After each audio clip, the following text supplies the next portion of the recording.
ഹരി ഓം. ഖണ്ഡം 2 വൃന്ദാവന ഖണ്ഡം. അധ്യായം 12 കാളീയമർദ്ദനവും കാട്ടുതീ പാനനവും. ബഹുലാശ്വനും നാരദനും തമ്മിലുള്ള സംഭാഷണം തുടരുന്നു. ശ്രീനാരദൻ പറഞ്ഞു: ഒരു ദിവസം ശ്രീകൃഷ്ണനും ബലരാമനും മറ്റ് ഗോപകുമാരന്മാരും കാലികളെ മേയ്ക്കാൻ യമുനാ തീരത്തേക്ക് പോയി. അവിടെ കാളിന്തി നദിയിൽ കാളീയ സർപ്പത്താൽ വിഷമയമാക്കപ്പെട്ട ജലമായിരുന്നു ഉണ്ടായിരുന്നത്.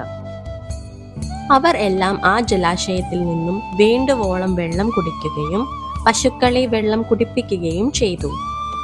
അതോടെ ആ നദീതീരത്ത് പശുക്കളും ഗോപകുമാരന്മാരും മരിച്ചു വീണു. അതുകണ്ട ഭഗവാൻ തന്റെ ദിവ്യദൃഷ്ടി കൊണ്ട് എല്ലാം വീക്ഷിച്ച ശേഷം എല്ലാവരെയും തിരിച്ച ജീവിതത്തിലേക്ക് കൊണ്ടുവന്നു. ശേഷം ഭഗവാൻ നദീതടത്തിലുള്ള കദംബ വൃക്ഷത്തിൽ കയറിയിട്ട് അതിന്റെ ശാഖകൾ വഴി കാളിന്തി നദിയിലേക്ക് ചാടി. അതോടെ കാളിന്തി നദിയുടെ ജലമാകെ ഇളകിമറിഞ്ഞു. ജലം ഇളകിമറിഞ്ഞപ്പോൾ കാളിയന്റെ വാസസ്ഥലവും കുലുങ്ങി. നദിയുടെ കയത്തിൽ താമസിച്ചിരുന്ന കാളിയൻ കോപാകുലനാവുകയും തന്റെ അനേകം ഫണങ്ങൾ വിരിച്ചുകൊണ്ട് ഭഗവാനെ ദംശിക്കുകയും ചെയ്തു. അതിനുശേഷം കാളിയൻ ഭഗവാനുമായി അനേകം നേരം ജലത്തിൽ യുദ്ധം ചെയ്തു.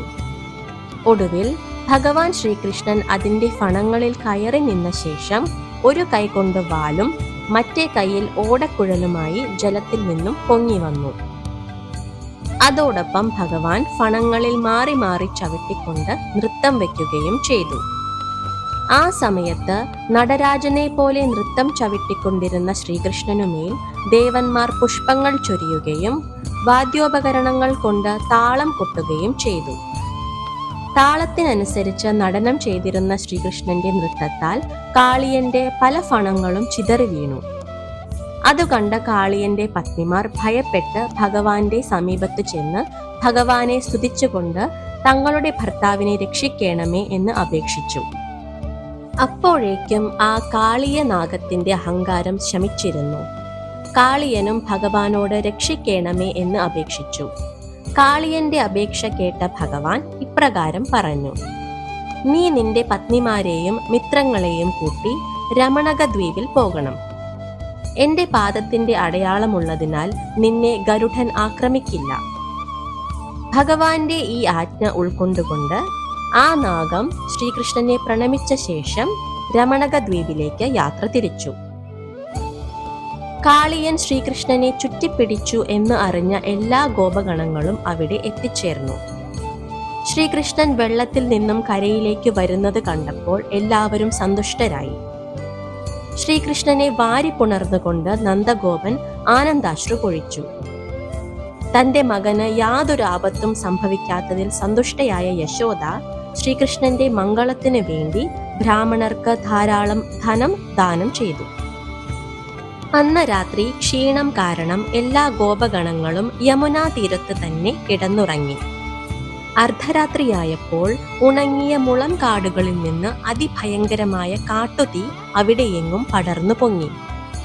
അതുകണ്ട ഗോപന്മാർ ശ്രീകൃഷ്ണനെ ശരണം പ്രാപിച്ചുകൊണ്ട് ഇപ്രകാരം പറഞ്ഞു: ശരണാഗത വത്സലനും മഹാബാഹുവുമായ ശ്രീകൃഷ്ണ, ഈ അഗ്നിയിൽ നിന്നും ഞങ്ങളെ രക്ഷിക്കണമേ. അപ്പോൾ ഭഗവാൻ അവരോട് കണ്ണടയ്ക്കുവാൻ പറഞ്ഞ ശേഷം ആ അഗ്നി മുഴുവൻ പാനനം ചെയ്തു. മിഴികൾ തുറന്നു നോക്കിയപ്പോൾ കാട്ടുതീ നശിച്ചത് കണ്ട അവർ അത്യധികം അത്ഭുതപ്പെട്ടു. അടുത്ത ദിവസം എല്ലാവരും അവരവരുടെ ഗൃഹത്തിലേക്ക് തിരിച്ചു. ഇവിടെ 2-ാം ഖണ്ഡത്തിലെ 12-ാം അധ്യായം സമാപിക്കുന്നു. കാളിയന്റെ പത്നിമാർ ശ്രീകൃഷ്ണനെ സ്തുതിച്ച പ്രസക്ത ഭാഗങ്ങൾ ഇവിടെ ഉൾപ്പെടുത്തുന്നു. ഹരി ഓം. നമ ശ്രീകൃഷ്ണചന്ദ്രായ ഗോലോകപതയേ നമ അസംഖ്യാണ്ഡാധിപതയേ പരിപൂർണായ തേ ശ്രീരാധാപതയേ തുഭ്യം പ്രജാധീശായ തേ നമ നമ ശ്രീനന്ദപുത്രായ യശോദാനന്ദനായ തേ പാഹി പാഹി പരദേവ പന്നഗം ത്വൽപരം ന ശരണം ജഗത്രയേ ത്വം പരാൽപരതരോ ഹരിസ്വയം ലീലയാ കില തനോഷി വിഗ്രഹം.